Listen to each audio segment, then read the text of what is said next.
ఇప్పుడే జీ5 app download చేయండి. చూడండి మీ ఫేవరెట్ టీవీ షోస్ ఎప్పుడైనా ఎక్కడైనా. సంజన మనసులో ఏదో ఉంది, చెప్పుకోలేక బాధపడుతూ ఉంది. అడిగితే మాత్రం దాచేస్తుంది. ఏమై ఉంటుంది? నేను దేవయాని ఎన్నో రోజుల నుంచి ఈ విషయం గురించి మాట్లాడుతుంటే ఇప్పుడు దీనికొక రూపకల్పన వచ్చింది. అందుకే అంటారు దేనికైనా సమయం సందర్భం రావాలి అని. ఇప్పుడు ఆ సమయం సందర్భం వచ్చాయి. అందుకే సంజన సంతోష్ల కళ్యాణం కార్యరూపం దాల్చింది. ఏంటి మిత్ర, నువ్వేం మాట్లాడడం లేదు? మాట్లాడడానికి ఏముందండి, అన్నిటికంటే ముఖ్యమైన విషయం సంజన సంతోష్లో ఒకరినొకరు ఇష్టపడాలి. వాళ్ళిద్దరూ ఇష్టపడితే ఇక ఈ పెళ్లి చేయడానికి మాకు ఎలాంటి అభ్యంతరం లేదు. రాబాబు, యారా సంతోష్, కాబోయే భార్యతో కావాల్సినంతసేపు మాట్లాడావా లేదా? మాట్లాడాను లేనా, ఇద్దరం ఒకరికొకరం బాగా నచ్చాం. ఇద్దరి అభిప్రాయాలు ఆలోచనలు బాగా కలిశాయి.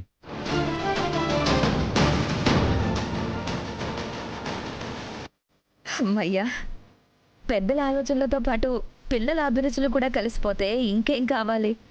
అయితే పంతులు గారిని పిలిపించి దగ్గరలో నిశ్చితార్థానికి ముహూర్తం కూడా పెట్టించేద్దాం. ఏమంటారు? మీరు చెప్పినట్టే చేద్దామన్నయ్య గారు. జగదీశ్వరి, మీతో సంబంధం కలుపుకోవాలని దేవయాని ఎప్పటినుంచో కలలు కంటోంది. ఆఖరికి ఇప్పుడు నిజమైంది.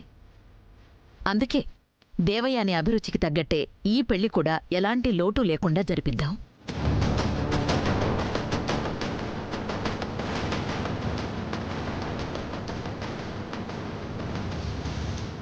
సంజన, ఏంటలా ఉన్నావు? ఏమైంది?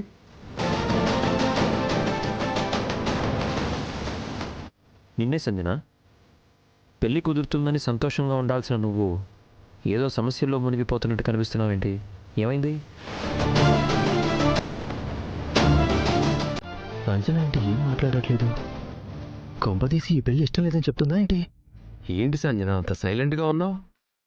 అన్నయ్య అడుగుతున్నాడు కదా, ఏదో ఒకటి చెప్పు.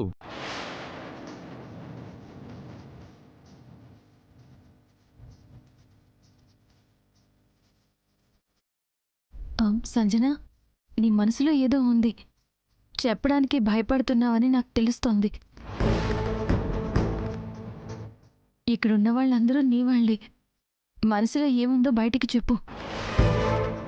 కానీ ఒక్క విషయం ఆలోచించు సంజన, మన ఇద్దరికి పెళ్ళైపోతుందని, నువ్వు మా ఇంటి కోటలో అయిపోతున్నావని దేవయాని అంటే తన ఫ్రెండ్స్కి బంధువులకి చాటింపు వేసి మరీ చెప్పింది. ఊరు వాడ తేడా లేకుండా ప్రచారం చేసింది. ఇప్పుడు మన పెళ్ళి ఆగిపోయిందే అనుకో, పోయేది మీ అమ్మ పరువే. మీ అమ్మ పరువు తీద్దామని నువ్వు డిసైడ్ అయితే వెళ్ళి ఈ పెళ్ళి ఇష్టం లేదని చెప్పే. అలాంటిదేం లేదు, నేను బానే ఉన్నాను. మిత్ర, సంజనకి ఇవన్నీ కొత్త కదా. ఈ పెళ్లి చూపులు, పెళ్లి ఇలాంటి విషయాలు వచ్చేసరికి ఏ అమ్మాయినా ఇలాగే సిగ్గుపడుతూ ఉంటుంది. సంజనకి సిగ్గుపడడం కూడా రావడం లేదు. అందుకే దాని మొహం అలా కనిపిస్తోంది. జీ5 యాప్ డౌన్లోడ్ చేసి అన్ని ఎపిసోడ్స్ పూర్తి ఉచితంగా చూడండి.